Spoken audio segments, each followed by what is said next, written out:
Bonjour à toutes et à tous. Vous allez écouter Elio et les diamants des temps passés, épisode 5. La richesse du Jura, on la doit aussi à une grande source souterraine salée.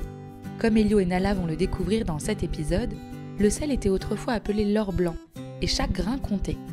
Classée UNESCO en 2009, la Grande Saline de Salins-les-Bains est une galerie souterraine que l'on peut visiter pour comprendre comment la source était exploitée. Vous pourrez y observer les gigantesques poêles à sel et admirer les grandes roues hydrauliques en bois. Le site juramusée.fr vous en dira plus sur cet endroit exceptionnel. Bonne écoute!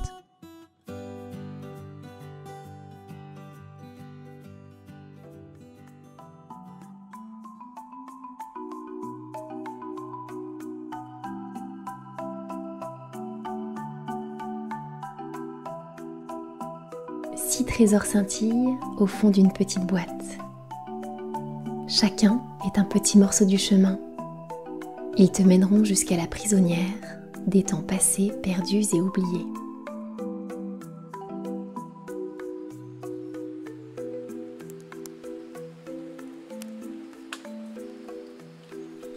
Nala, Elio et Chloé se regardent. Ils sont toujours cachés, accroupis sous une grande fougère, revenus près de 150 millions d'années en arrière par le pouvoir des pierres précieuses. À quelques mètres d'eux, il y a un énorme dinosaure capable de laisser des empreintes d'1,50 m de diamètre. Un vent humide et chaud balaye leurs cheveux. La terre tremble. Le dinosaure se rapproche. Tout autour d'eux, les bruits des animaux du Jurassique se sont tus. Chloé pose un doigt sur ses lèvres. Chut, il est juste là. Elio serre dans sa main la pierre blanche qu'il a trouvée par terre. 3 lettres sont inscrites dans la pierre. Il la lève doucement au-dessus de sa tête pour pouvoir lire les lettres dans la lumière du soleil. S. La première lettre est un S. Puis E. Murmure-t-il. L. Chuchote Nala en pointant la 3e lettre. Sel. S'écrie Elio. Aussitôt, la pierre éclate en 1000 morceaux dans la main d'Elio. Un grand coup de vent les emporte. Ils tourbillonnent quelques secondes dans un éclat de lumière et atterrissent doucement sur la passerelle du site des dinosaures de Loul. Ouah, j'en reviens pas qu'on revienne du Jurassique, s'exclame Nala en se redressant. Tu parles. On a bien failli ne pas revenir. J'ai pu apercevoir le dinosaure mystérieux juste avant qu'on s'envole. Il devait faire près de 20 mètres de long. Elio secoue doucement la layette. On a fait la moitié.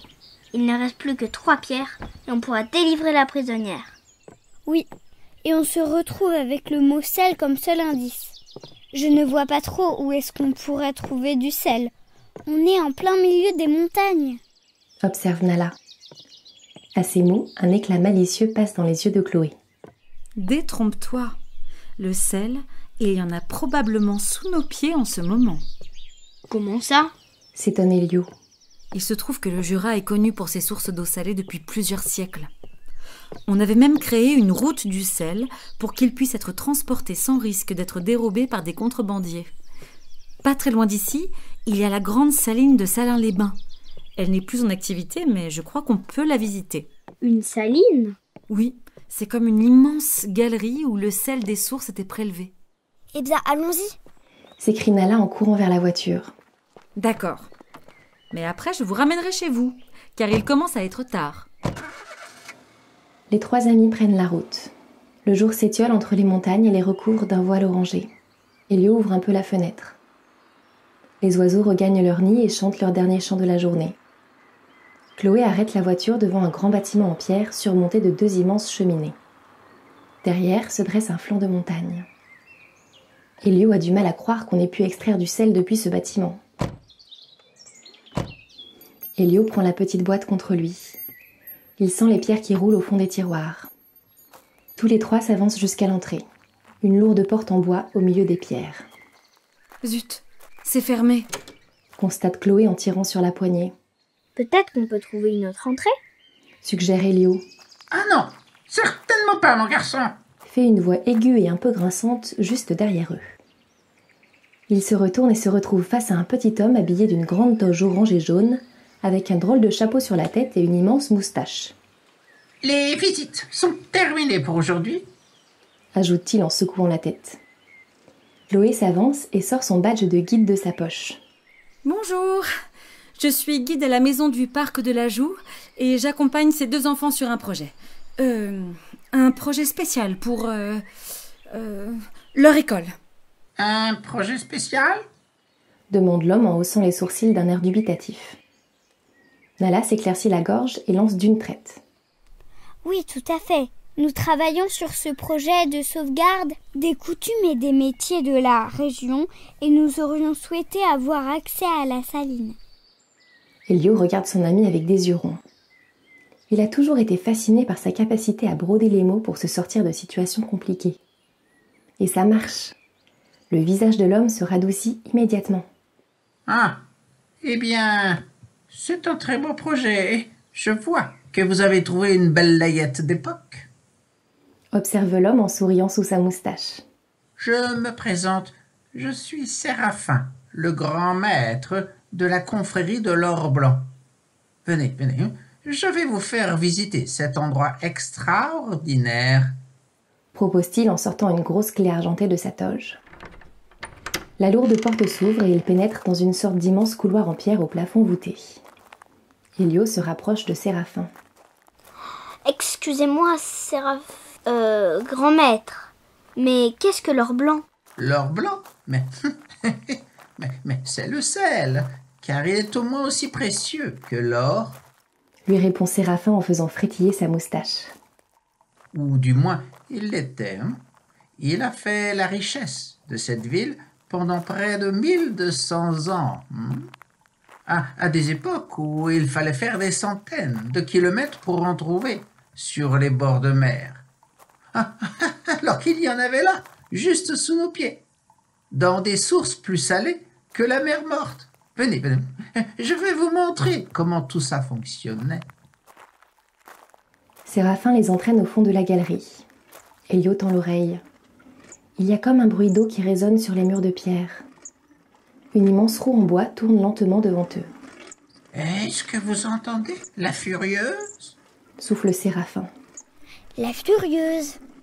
Oui, c'est la rivière d'eau salée qui est juste en dessous de nous. Il y a une pompe tout en bas qui fait remonter l'eau. Regardez. Nala et Chloé se penchent au-dessus de la roue pour observer l'eau qui ruisselle dans un grand bac en pierre. Mais Elio, lui, observe le mouvement de la roue qui tourne, presque en silence. Il est comme hypnotisé. La voix de Séraphin lui parvient comme de très loin. Il faut imaginer ce que c'était quand l'usine tournait.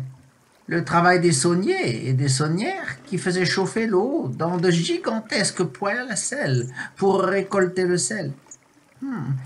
Ça devait être impressionnant. Elio a soudain l'impression qu'une autre voix se glisse à travers les paroles de Séraphin, comme une mélodie. Prisonnière des temps passés, perdue, oubliée. Il sursaute. La prisonnière, les pierres précieuses. Vite, il ouvre un des tiroirs. Un petit diamant blanc brille dans la pénombre de la galerie. Il le prend entre ses doigts. Il est étrangement chaud. Sans réfléchir, Elio le jette dans la roue qui tourne. On entend comme un petit bruit de cailloux qui dégringolent et qui tombent dans l'eau. Et voilà que la roue s'emballe. L'eau jaillit et éclabousse les pieds d'Elio, Nala, Chloé et Séraphin. Tout autour d'eux, des bruits de pierre que l'on racle, des tintements de ferraille et des éclats de voix s'entremêlent. Elio ouvre les yeux.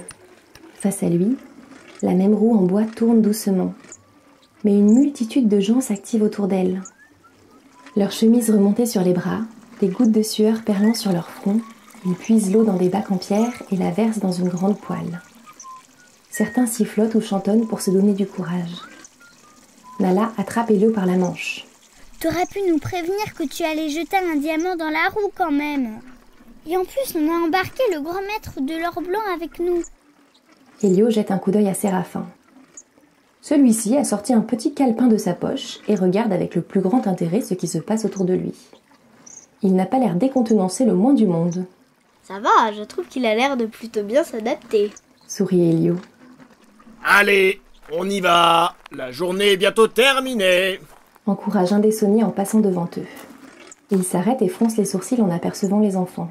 Qu'est-ce qu'ils font là, les gamins? Ne traînez pas ici. On va faire chauffer la poêle.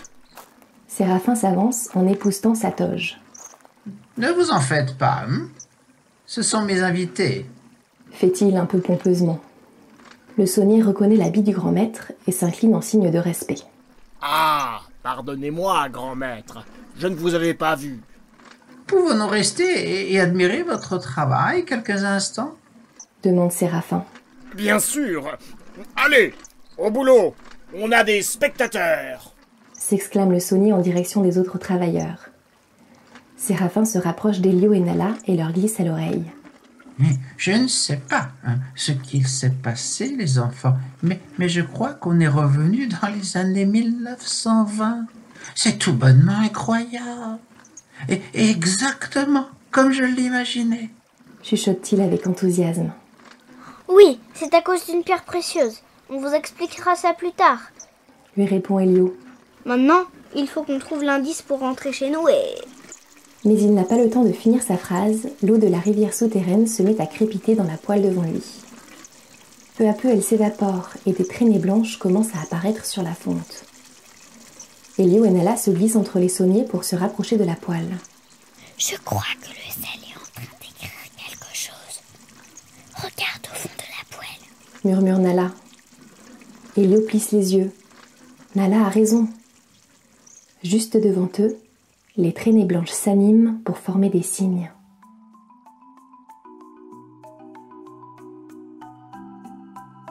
Elio, Nala et Chloé ont découvert la grande saline de Salins-les-Bains. En jetant un diamant dans la roue, ils ont débarqué dans les années 1920, quand l'usine de sel marchait à plein régime. Ils doivent maintenant décoder le message inscrit au fond de la grande poêle à sel pour pouvoir revenir dans leur époque. Peut-être pourras-tu les aider ? Je vais te lire le message et à toi de deviner de quoi il s'agit. Je garde précieusement les mémoires de ceux et celles qui savent manier le pinceau ou le marteau. Je suis un temple pour l'imagination, un écrin pour les souvenirs, et un refuge pour ceux et celles que le temps a ensevelis. Si tu as une idée, écris vite ta réponse en commentaire. À bientôt pour la suite de l'aventure.